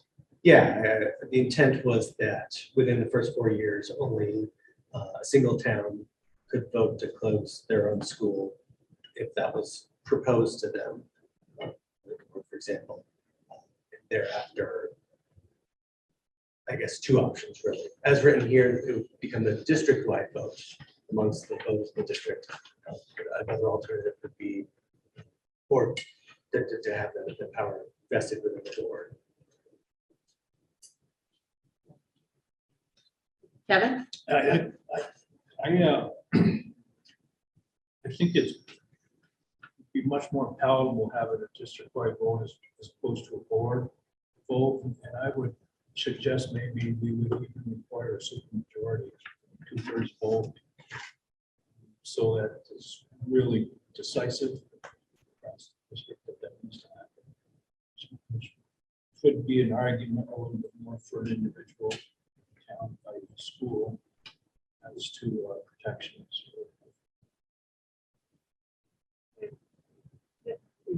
Initially, it would be a board vote, right, to put it to. Is it, I guess that's the question I had. Is it implied here, just in the statute, that the board would have the power to put a proposal to the electorate? Or does that need to explicitly be stated? I think other articles have assumed that a board would put that before the electorate if the article provided that the electorate had a say. So I don't think we need to explicitly. It assumed the assumption was that somebody would have to initiate a vote. That's. I mean, my only thought was unless you were not gonna have it by majority, right? Then you want to be explicit. If you wanted the board vote to also be 2/3 vote. Put that in there.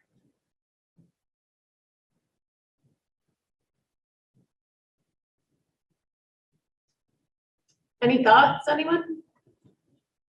I like the thought of the supermajority because I think it just, it makes it clear, you know, and it, and listening to what you had said about Addison, you know, and it just provides another layer of sort of that thought of some protection, and that, like, okay, everybody's really got to agree that this is a really good idea. I don't know. And it feels like if you got to a point where we were closing a school, that there would have been a lot of discussion and a lot of input, and people would probably be mostly in agreement or not. Like they would. Sarah? I was just gonna ask. Oh, sorry. No, I used your word on her. I was thinking. That'd be great. Super majority, is that of the entire voter pool? Mhm. Or is that of who voted that day? Who voted that day? Okay, just checking. And what does that actually mean? Like 60%? 2/3. Okay. We could say 2/3. Do you have hesitations about that? No, I just wanted to make sure we knew what we were getting into Mhm. when we went down that path, If we go down that. when we were discussing that path. We knew what element. Okay, Ed? Getting pretty close. We're down, I think, identifying how long the no closure window lasts. We put into the Act 46 merger 4 years. Yeah. I suspect that those 4 years were used in just figuring out what the merger meant and how it was going to work. So the business of closing schools didn't start coming up until that window closed. So I think that's a reasonable amount of time. Beyond that, too much can change. I think Stephanie was talking about the demographic changes that are down the road that we can't even identify. So I would say 4 years, a supermajority, can't do anything. And even then, when you can, it's going to involve planning. It's going to involve analysis of the situation, the grounds for potentially closing. They'll go through a lengthy process, much like we're going through when it gets to that. So with lots of opportunities for the town that's at stake to change, save their school or come to the realization they can't. Or, yeah, that too. Mary Kate? Yeah, no, I was just gonna say, I think the 2/3 majority of those puts some teeth behind the intent that Carol, I think, articulated so well. We don't want small schools to close. We think they're really good districts. And So I like the two-thirds majority. Justin? I mean, I like some aspects of the protection of that window. But I don't know that it's really gonna, like, having that timeline is going to make it palatable for the, the towns that are that really want this language that's in option one. But I do think, I guess what I'd like to see in it is something that maybe, something that's kind of like option one, but maybe at the end of it says, so long as a 2 grade level band class size meets the district's minimum class size guidelines. Something like that, because then that kind of gets at the equity, because the district is going to establish what a minimum class size is. The 2 grade level blank band, while not ideal, is doable. It's something we've been doing in all our schools a long time. 3 grade level band, that starts to get hard, but if the minimum class size guidelines, whatever they are, if it's 12 to 22 or 14 to 25, whatever it is for that age group within those grade level bands, if you can meet the minimum class sizes per the district policy that everybody's in, we're all in it together, right? We want it to be like that, then your school's not just gonna get closed by the, because the board decides to. Like there's a criteria there that needs to be met. So there's protection there and there's equity within the district too. So I guess what I would like to see is something like that. We don't want the language to be super lengthy. I like how option one is just, it's basically one clear sentence, but just add to it, so long as a 2 grade level band class size meets the district's minimum class size guidelines. That would, I feel like, offer the protection of the town school that these towns are wanting, and it's reasonable, and it also gives assurance to the other towns that, okay, you're in this with us. These are the class size guidelines that we're adhering to in all our other school buildings, and you to be part of the team, be able to meet that. So I don't know, I just want to put that out there for discussion. Keith? 2 things. One's a quick question. We're curious if people need a supermajority for both elements of that supermajority to vote when it's the electorate during that, or the municipality during that first 4 years, as well as a supermajority afterward. I'm not clear on that. And then I'm also not clear on what you mean by 2 grade bands. That's something. So by 2 grade level band, I'm saying, so like a classroom that's like 5th and 6th grade, multi-age class, or 1st and 2nd grade, or 3rd and 4th grade. As long as that classroom with one teacher with multi-age class of 2 grade levels can meet the district's minimum class size guidelines, then we're not going to move those grade levels out of that town's building to another building. I think that's my thinking behind it. Sarah? One, I was going to comment that your supermajority, I think, was, most people were talking about the vote by the district, but I'm not positive about the other aspects. I think we should have that, add that to the conversation. 2, I get the 2, there's a point where things are like too small and they're just not successful. And I think that there are other aspects that people never think about or look at. Like if in 7 years your kid had 6 PE teachers, because that is how they rotate through, and 4 art teachers.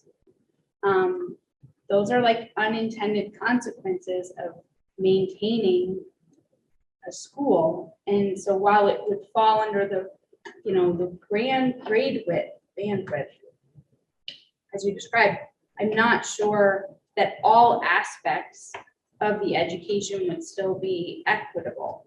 And so the definition there, it's fuzzy too. And so I guess I don't want to be just stuck to one other aspect of what creates quality. Sure. I totally understand what you're saying, Dustin, about the numbers thing. My concern about putting in numbers into a document like this is you open up a can of worms. Like, you know, I know my kids sat in classes here in this building with less than 12 kids many times, but those classes still ran. You know, so I think we have to be really careful. Like, there might be times when you have a 1-2 that's really low, but your other numbers are high, but you know you get another group coming up. Like, I think there's a lot more nuance in it than having really tight numbers. And I feel like the supermajority, and I love the way you phrase that, like, it should be really thoughtful and really deliberated, and the leadership, before it even gets to the board, should have exhausted all their other plans, like the things that the Levinson report said about teacher sharing and administrative sharing. And like, before it even gets to the board to close a school, there should have been a lot of things done for several years or more, and looking at trends and costs and what the building looks like. And like, there's so many details, and keeping staff and maintaining staff, that by the time it gets to the voters, it should probably be a pretty cut and dry, like, yeah, we have tried, and this is what we're up against. So I feel like we have to trust that the system and the process will work.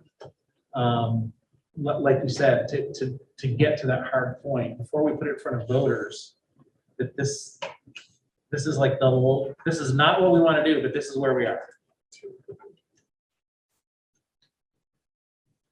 Mary Kate? Yeah, I don't feel like it needs to be a super majority if it's the community voting themselves. If the majority of the community wants to close their schools, I think we should respect that.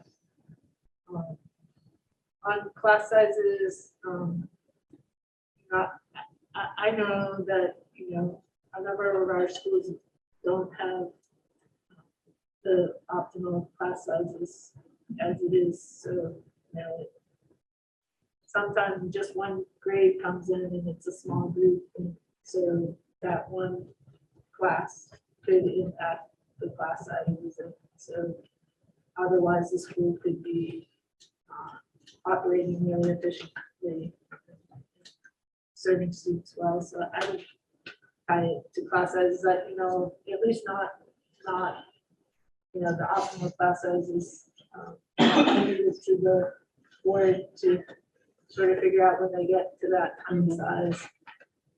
That's a whole different story.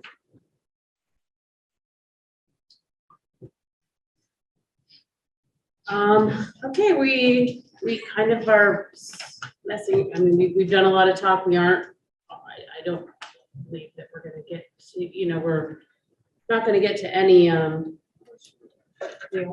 keep talking? Should we keep talking? Pretty close. Okay, I mean, but anyone else? Keith? I'd like to make a motion that we adopt as our article. Trying to find the right tab here. It's one of the 14s, I think. 14. 14 something. Fourteen. 13B. That we adopt as Article 14B as follows. To preserve town schools to the extent reasonably possible, a town cannot be closed without a vote of the electorate.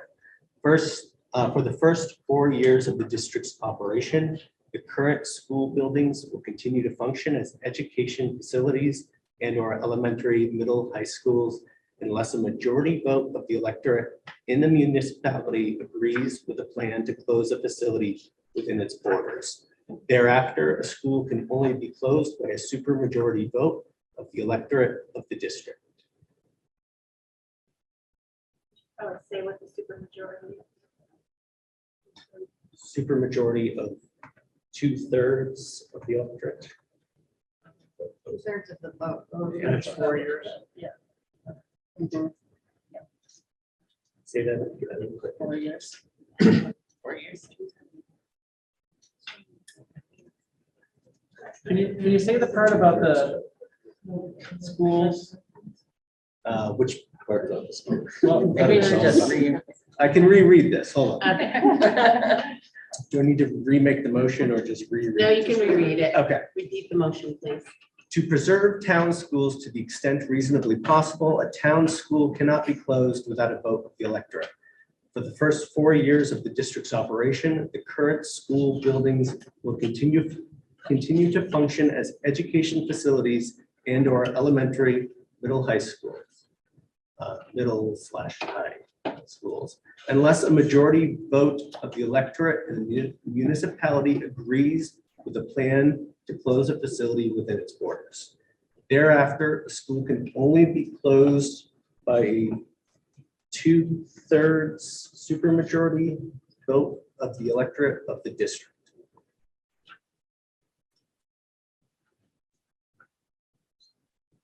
Of the voters. So. That- Of the vote. I can Not of make the an electorate. amendment. Not of the electorate. So of the here's the voters. language from that part of the articles previously. I can do that. So affirmative votes of, and then we have the 2/3 or votes of the board and the voters voting by Australian ballot of the, we have the member district in which the school is located, and we'd also have, well, we have the majority of the member towns in which the school is located in a super for those first 4 years, right? It's a first a majority of Voters voting by Australian ballot. Simple majority, first 4 years by your town only can close your own school. Yeah. by After member 4 town. years, supermajority of the voters voting that day can close, potentially Voters close the voting by school. Australian ballot. The entire district. Okay, I think third time's a charm. Yeah. Let's see. Right. From the top. To preserve town schools to the extent reasonably possible, a town school cannot be closed without a vote of the electorate. For the first 4 years of the district's operation, the current school buildings will continue to function as education facilities and/or elementary, high schools, unless a majority vote of the electorate in the municipality agrees with a plan to close a facility within its borders. Thereafter, a school can only be closed by a 2/3 majority vote, 2/3 majority of the voters of the district. Voters voting. Isn't that The always registered voters. Not of the voters, of the the vote. voting of the The vote. vote. 2/3 majority of the vote. Vote. There you go. Within the district, from the district. I'm sorry, I don't want to bring this up, but I have to. Do bring it up. Please. Please. Just for clarity, We don't have a second, but we have a motion. So we're I'll not gonna get second. discussion. Okay. We have a motion on the floor and now we have a second. Okay. Yes. Can I speak now? Yes. Okay. So you, I think the words were educational facility Mhm. and or. Who do I need to email this to get it up on the screen? Well, the point that I just wanted to bring up was, is there a way that we can clarify the repurposing piece? Just to, Yes. so that people are more secure. That would have to be an amendment to the support. Yeah. There it is. Sheila, if I email this to you, would you be able to? Yeah. Okay.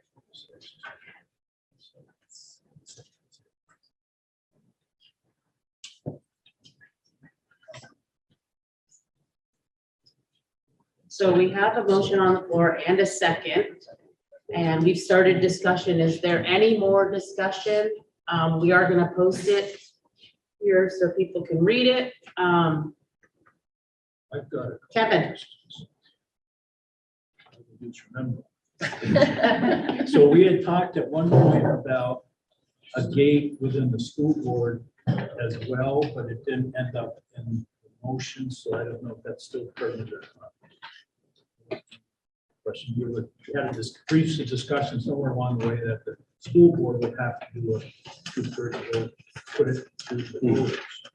When does the clock start? So I guess, I don't know if we want to revisit that or just this clouding thing. The other thing is with Virgins High School and Mount A, both district buildings and not by a town, that I think that almost leads to, within that 4-year period, there would be a district vote to do anything with those 2 buildings as opposed to each town has a town elementary school. I don't know if we want to get into that mess or not, but I think there's a different level of voting between high schools and elementary schools. I don't have an elementary school in the town I live in. But I think that's already They go to been Virgins, discussed. right, that's already. It's been in the, right? But How do Yeah. That's why it says I was thinking more of the high municipality. school Right. as opposed to the elementary school. The elementary school's 3 towns. Right. Well, actually 4. Yeah. Now it's Madison. So it's the same type of. The high schools, no town owns the high school, so it has to be district vote. So Districts own the high schools. And then it's like that. I don't want to worry for that.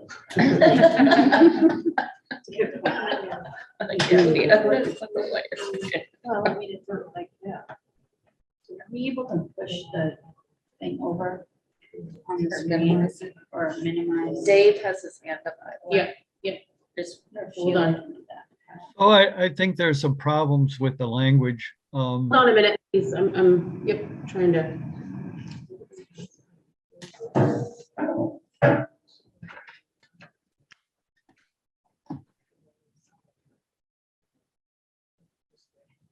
Are you waiting for me to speak? No.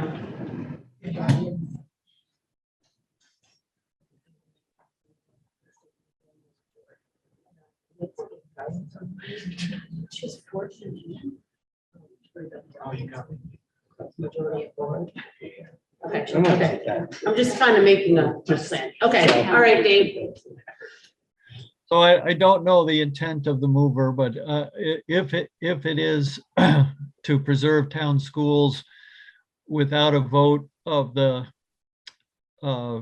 voters of the town in which that school is located, there should be a comma after electorate to preserve town schools to the extent reasonably possible. A town school cannot be closed without a vote of the electorate of the town in which the school is located. If that's the intent of the mover. If it's not, I don't know what the intent is. It says for the first 4 years, and maybe the intention is that first sentence applies to the first 4 years of the operation of those schools. If so, needs to be rewarded in a way. My other concern is that I think legally a school district is a municipality under state law. So I think you have to word that, use a different word besides municipality in the fifth line.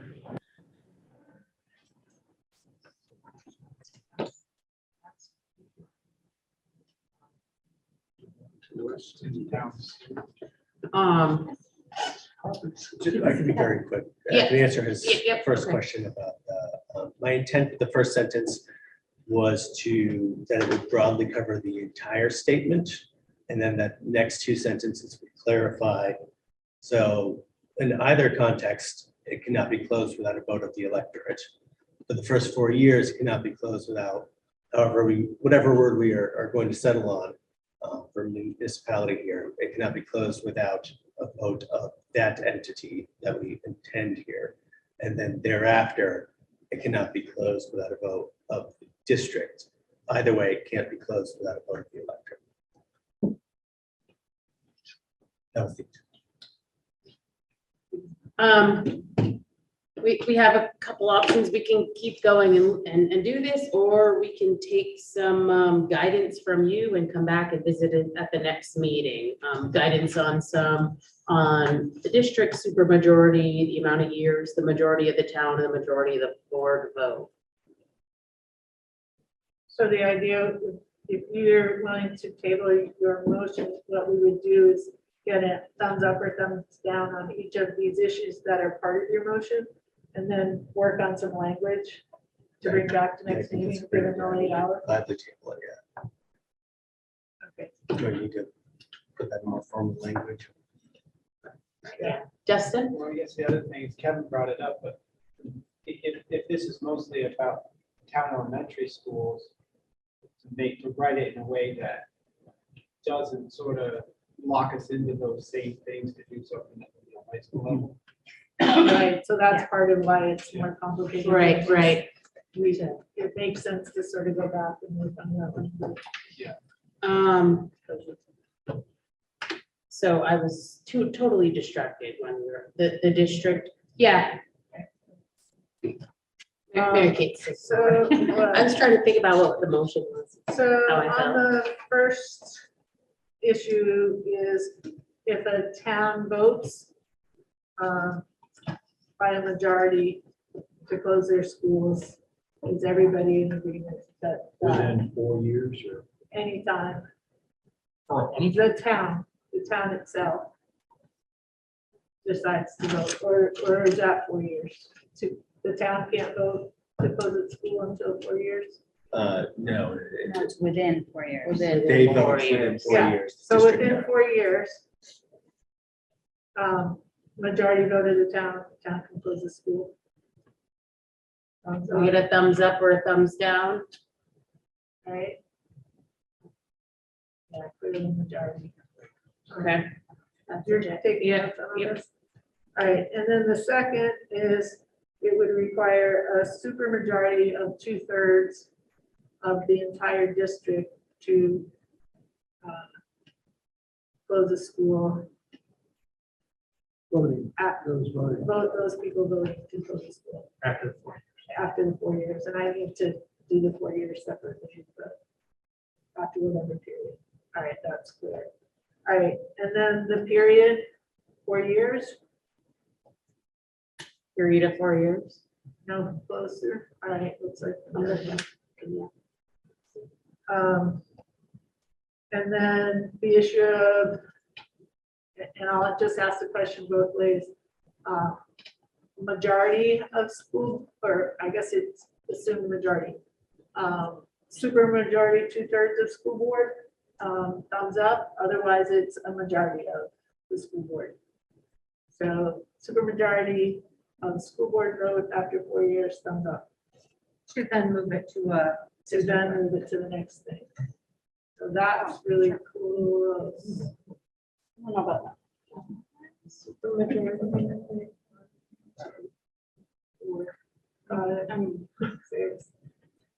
Medium on that. Medium. Okay, Why that means don't then we- we're why don't gonna, we draft language for that, for both. And it'll be, and then we'll decide that. And then, to go back to the issue Kevin raised, the intent is to, the vote to be, well, it's not just Kevin. So, when a town is voting to close the school, is it just the town where the school is located, or are we looking at the students that currently go to that school? So I know in Addison, right, there's some schools where several towns go. Would all those towns vote, or just the towns where the schools are located? So, That's complicated. yeah. So, are we not clear on that? Should we draft language for both? That's the intent. I think if you've got an entity such as the Panton, Walton, Jazz And that's entity, I mean, that is an entity. The entity, Okay, I so- agree with that, the entity. Thumbs up if you want it to be the entity. Yeah, that's. Can I just quickly ask a clarifying? When we're talking about high school, is the entity every? Well, now we're Okay, into okay.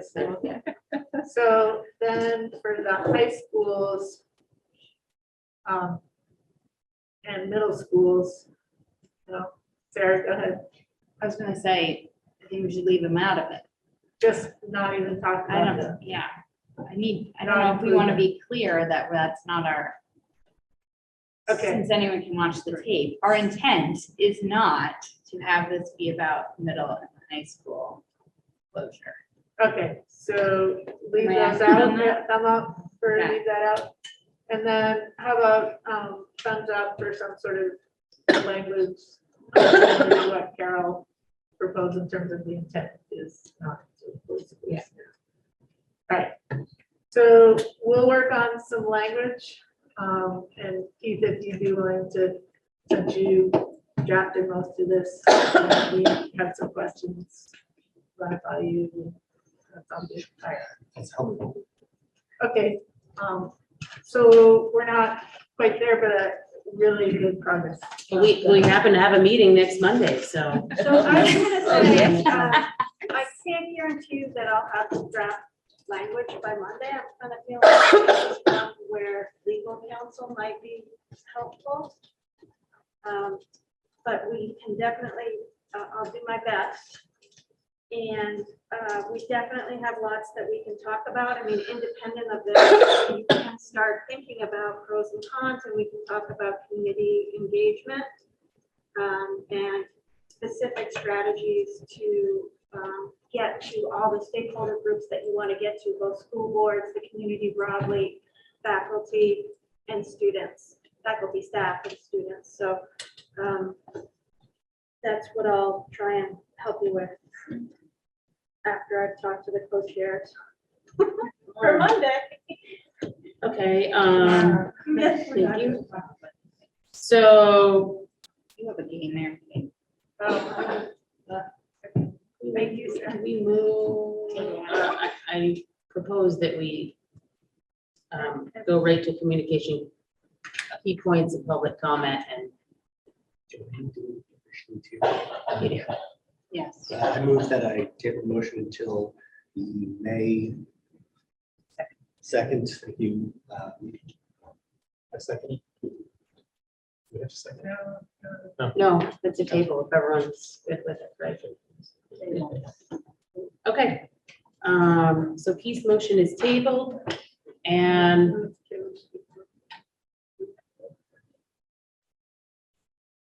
Keith doesn't object, and who seconded it? I did originally. yeah, You originally. two are okay. Originally it was me. You guys are both good with John or tabling. Okay.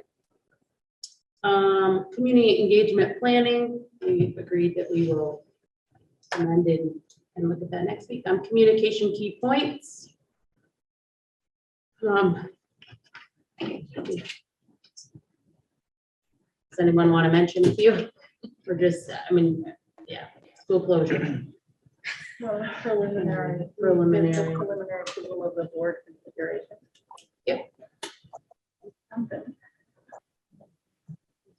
So I have questions for me. To keeping schools open on the agenda. Just turn the phrase. Viability of schools. Yeah. Right, Keeping right. schools open. It's a good idea. Protecting community. Yeah. Let's get that. Okay, any other communication key points? that we can- Yes, Ed. I think Sarah's point about leaving middle high schools out is a strong voice that says they're protected. We're keeping the eye on those schools.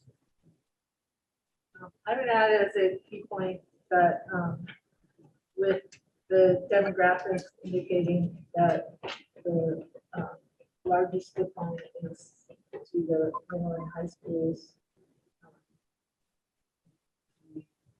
Work to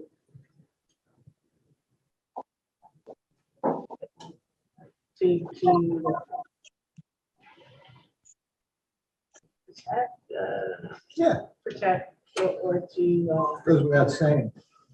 sustain, sustain opportunities at the middle and high school level. To grow. Sustain. Grow. That's gonna. I'd like to have a key point that comes out of this tonight, that it is extremely clear that it is the will of this group of people on this committee to not be closing elementary schools. Like, I think that message needs to be loud and clear, like that is not why we're here, and that is not what we're talking about. And we're actually talking about all the language to try and protect schools, just to make sure that that's the key point that people are hearing. Okay. Anyone else? Do we have anyone from the public that would like to speak at this time? If you do, I'll give you a minute.